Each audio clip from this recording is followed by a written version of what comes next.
façon, je suis un nul. Je suis un bon à rien. À chaque fois que je me retrouve dans cette situation, je fais toujours la même bêtise. Je le sais au fond de moi, je sais, c'est plus fort, mais c'est plus fort que moi. C'est plus fort que moi. Je n'arrive pas à changer. Et pourtant, j'aimerais, je ne comprends pas pourquoi j'agis aussi bêtement. Est-ce que ça te parle, ce que je viens de dire? Bien, ça tombe bien parce que c'est ce qu'on va voir dans cette seconde vidéo. Nous allons donc parler d'estime de soi et de s'accepter. On va vraiment se focaliser là-dessus parce que le fait de s'accepter tel que l'on est, c'est ça qui va nous aider à avancer. Déjà, premier point, et tu le sais aussi bien que moi, personne n'est parfait. Et même ceux qui apparaissent comme les grands spécialistes du développement personnel, de la philosophie, les grands sages, peu importe, ils ont des défauts, comme nous. Alors comment on fait, justement? Est-ce qu'il faut être parfait ou pas? Et ce qui est marrant, c'est de voir que certaines personnes, si je fais référence à certains sages, eh bien, ces personnes-là savent très bien qu'elles ne sont pas parfaites, pourtant elles sont heureuses, elles s'acceptent. En fait, le travail se trouve à l'intérieur de soi. Ce qui nous pose problème, c'est justement, c'est tout ce qui n'est pas, on va dire, ce qui n'est pas joli, ce qui n'est pas beau. Alors on peut retrouver ces notions-là dans plein de choses. C'est la notion du bien et du mal, notamment dans les films, par exemple Star Wars, avec le côté obscur de la force. Et si je prends cette dynamique-là, on a tous en nous un côté obscur. On a tous des choses qui nous pourrissent la vie, des comportements, des modes de fonctionnement qui ne sont pas cool. Par exemple, le fait de se dire je dois absolument faire ça, c'est important, c'est vital pour moi, pour mon activité, bref, pour ma vie tous les jours. Et pourtant, je ne le fais pas. Je repousse, je repousse, je repousse. Qu'est-ce qui se passe? Pourquoi est-ce que je repousse? Je suis un nul? Est-ce que c'est pour ça? Non. En fait, il y a toute autre chose qui se met en place derrière. Et c'est ça qui devient intéressant. C'est que là, ici, ce qui se passe lorsqu'on a quelque chose que l'on n'aime pas, c'est qu'on est face à un comportement. Et ce comportement-là, c'est un comportement que l'on n'accepte pas. Un comportement que l'on a, nous, qui n'est pas tolérable pour une partie de nous-mêmes. Seulement, ce qu'il faut voir, et moi j'aime beaucoup cette notion-là parce qu'elle est plus que vraie, c'est derrière tout comportement, on a une intention positive. Je répète, derrière tout comportement, même un comportement qui est néfaste pour nous, il y a une intention positive derrière. Exemple, si j'ai un dossier hyper important à rendre et je ne le rends pas de suite et ça fait un mois que je traîne, voire j'ai pris du retard, j'ai pris des indemnités de retard, quelle est l'intention positive derrière? Eh bien en fait je repousse parce que j'ai envie de bien faire les choses, parce que c'est quelque chose d'important et je ne me sens pas prêt de le faire maintenant. Donc certes, le comportement n'est pas forcément bon, mais derrière, il essaye de nourrir quelque chose de positif pour une partie de nous. Et on pourrait dire qu'on a plusieurs parties de nous. C'est comme, par exemple, moi j'ai plusieurs Nico qui sont là et qui parfois sont d'accord, parfois ne sont pas d'accord. Et c'est pareil pour tout le monde. Un exemple concret, c'est, ça s'est peut-être déjà arrivé, tu veux faire du sport, tu as envie d'aller au sport.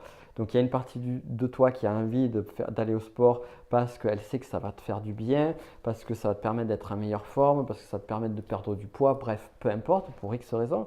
Et une autre partie de toi qui a envie de se poser sur le canapé, qui a envie de se détendre, qui a envie d'être bien, tout simplement, d'être tranquille. Et lorsqu'on arrive et on se dit par exemple, finalement, je ne vais pas aller au sport, je vais rester sur le canapé et je vais manger des chips en regardant la télé, eh bien, on culpabilise. Pourquoi? Parce que, eh bien, il y a l'autre intention positive, l'autre partie de soi qui n'est pas nourrie.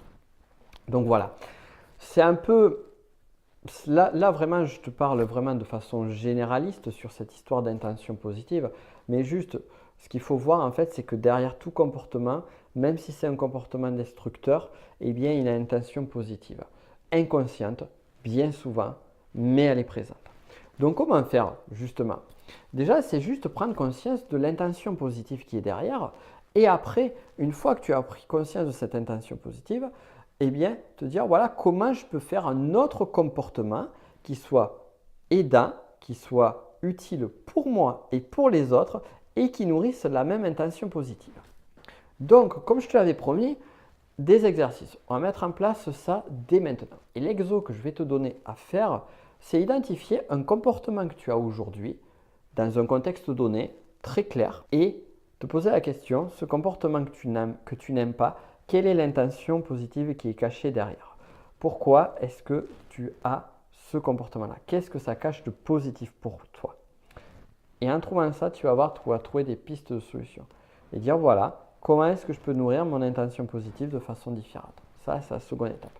Mais déjà, fais la première étape, comportement, identifier le comportement et l'intention positive qui est cachée derrière. Tu vas voir, ça va énormément t'aider.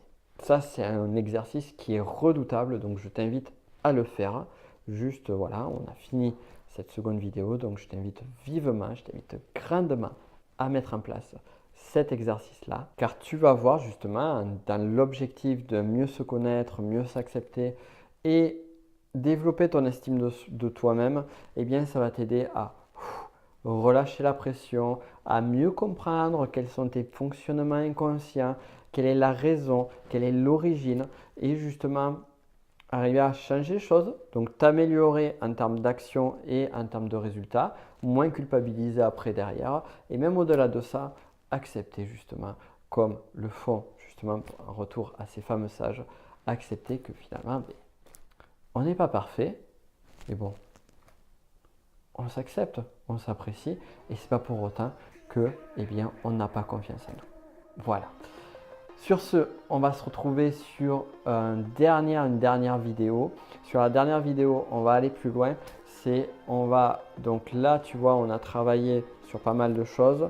On a travaillé sur, premièrement, comprendre l'intérêt de se connaître à l'intérieur de soi. Donc on a vu ça un petit peu plus en détail avec cette fameuse histoire des objets extérieurs qui vont satisfaire notre bonheur alors que notre bonheur, c'est à nous de travailler à l'intérieur de nous et c'est là qu'on va avoir les satisfactions à long terme. Ici, on a vu comment mieux s'accepter. Donc, on a vu des premiers points, des premières techniques. Bien évidemment, on n'a pas fini, loin de là, puisque la webconférence que l'on va faire ensemble va nous donner énormément de pistes et énormément de solutions supplémentaires. Tu vas voir, ça va être beaucoup plus clair une fois qu'on aura fait ensemble la webconférence. Et sur la dernière vidéo, donc on va faire un exercice ensemble, on va faire un exercice où on va travailler sur toi, mais sur ton toi idéal. Tu vas voir, ça va être juste génial. C'est un beau voyage que on va faire ensemble sur cette troisième vidéo.